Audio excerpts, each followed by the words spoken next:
अस्सलाम वालेकुम व्यूवर्स। आज मैं बकरा ईद स्पेशल में आप लोगों के लिए पेशावर के फेमस चपली कबाब, जिसे वहाँ पर चपल कबाब भी कहा जाता है, की रेसिपी लेके आई हूँ, जो बहुत ही इजी और टेस्टी रेसिपी। इसकी जो ऑथेंटिक रेसिपी है उसमें चर्बी का इस्तेमाल किया जाता है, लेकिन मैं विदाउट चर्बी के बना रही हूँ। अगर आप लोग ऐड करना चाहते हैं तो इसमें आप लोग चर्बी ऐड कर सकते हैं।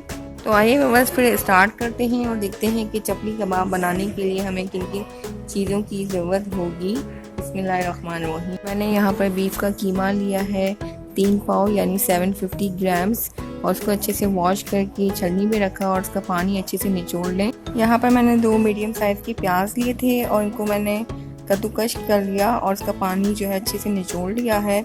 2 अंडे लिए थे और इनको भी जो है मैंने सिंपली घी में डाल के फ्राई कर लिया है।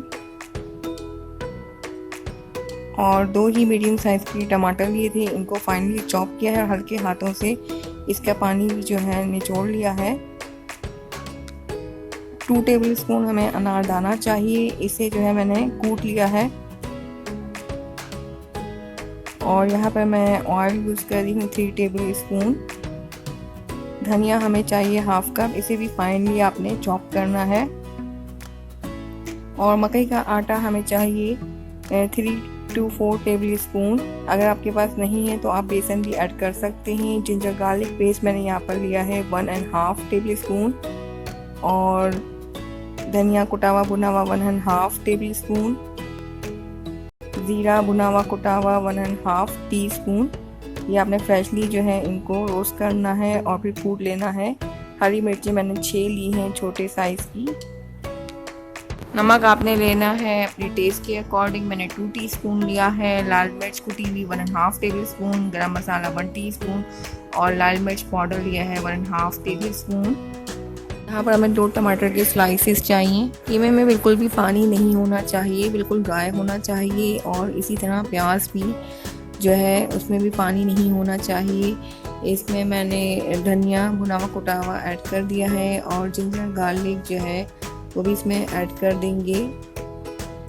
तमाम मसाले आपने फ्रेशली जो है वो इसमें ऐड करने हैं ताकि इसका टेस्ट बहुत ज़बरदस्त आए। टमाटर भी मैंने ऐड कर दिए हैं। इसमें अनारदाना भी ऐड कर देंगे, मैंने जो है इसको भी कूट लिया था। अनारदाना का जो है इसमें बहुत ज़बरदस्त टेस्ट आता है और इसमें ज़रूरी ऐड किया जाता है। ज़ीरा भी ऐड कर देंगे, मैंने 1.5 टीस्पून लिया है भुना हुआ कुटा हुआ। हरी मिर्चें मैंने छोटी वाली ली हैं 6 अदद, और आप अपने टेस्ट के अकॉर्डिंग यूज़ कर लें। यहाँ पर मैं इसमें ऑयल ऐड कर रही हूँ। इसमें जो इसकी ऑथेंटिक रेसिपी है उसमें चर्बी ऐड की जाती है, लेकिन हम नहीं खाते तो इसलिए मैंने इसमें ऑयल ऐड किया है। और लाल मिर्च और कुटी हुई लाल मिर्च, नमक और गरम मसाला ऐड कर दिया है। हरा धनिया भी ऐड कर दिया। और अब इसमें हम मकई का आटा भी ऐड कर देंगे। अगर आपके पास नहीं है तो इसकी जगह आप बेसन भी यूज़ कर सकते हैं। अब इसमें हम ये स्क्रैम्बल एग ऐड कर देंगे। 2 अंडे मैंने लिए थे और इनको सिंपली जो है थोड़ा सा घी डालकर फ्राई कर लिया था। इसको ज़्यादा फ्राई नहीं करना है आपने।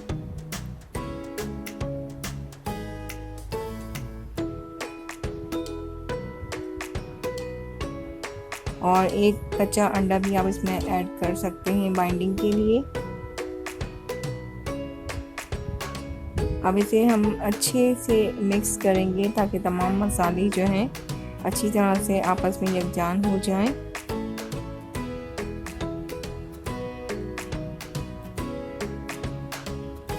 तमाम मसालों को अच्छी तरह से मिक्स करने के बाद मैंने कीमे को जो है 15 मिनट्स के लिए फ्रिज में रखा था ताकि ये सेट हो जाए अच्छे से। और अब इसके हम जो है वो कबाब बना लेंगे। अगर आप लोग चाहें तो हाथों को हल्का सा जो है ऑयल लगा लें और इसके इस तरह से हमने कबाब बनाने हैं। जितने साइज़ के आप चाहें बना सकते हैं। अगर छोटे बनाने हैं तो छोटे बना लें या बड़े बना लें। मैं इस तरह से एक नॉर्मल साइज़ के बना रही हूँ। इसको हम इस तरह से चपली कबाब की शेप दे देंगे। और इसमें जो है ये टमाटर की जो स्लाइस है वो इसके सेंटर पे इस तरह से रखेंगे और उसको हल्की हाथ कर देंगे।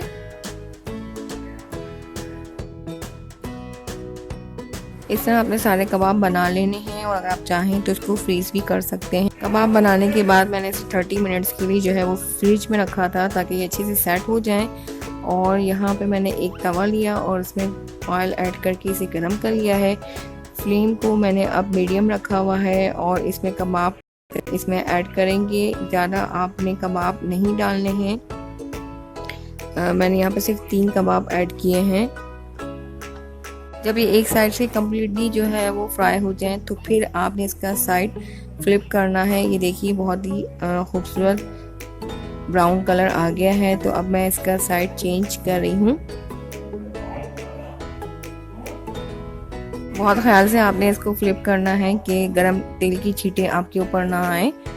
और ये देखिए बहुत ही खूबसूरत जो है इसको ब्राउन कलर आया है। अब इसको जो है हल्के हाथों से सब प्रेस करें। बहुत आराम से जो है आप इन कबाबों को फ्राई करना है मीडियम फ्लेम पर ताकि ये अंदर तक जो है वो फ्राई हों, वरना ये ऊपर से जो है वो फ्राई हो जाएंगे और अंदर से कच्चे रह जाएंगे। तो इसलिए मैंने इसे मीडियम फ्लेम पर जो है फ्राई किया है और अब ये कम्प्लीटली फ्राई हो चुके हैं। तो इसे हम निकाल लेंगे। इस तरह हमारे बहुत ही ज़बरदस्त चपली कबाब रेडी हैं। तो लीजिए व्यूअर्स, बहुत ही यमी और डिलीशियस चपली कबाब बिल्कुल रेडी हैं। आप लोग भी इसे बकरा ईद पर ज़रूर ट्राई करें। रेसिपी पसंद आए तो please like comment and share ज़रूर करें। और अगर आपको मेरी वीडियोस अच्छी लगती हैं, मेरी रेसिपीज़ पसंद आ रही हैं तो प्लीज़ मेरे चैनल को सब्सक्राइब करें और साथ में दिए बेल आइकन को ज़रूर हिट करें। इससे मेरी लेटेस्ट वीडियो सबसे पहले आप लोगों तक पहुँचा करेगी। आप लोग मुझे फेसबुक और इंस्टाग्राम में भी ज्वाइन कर सकते हैं। तो फिर मिलूँगी आप से न्यू रेसिपी के साथ। जब तक के लिए अल्लाह हाफिज़। दुआओं में याद रखिएगा। Thanks for watching.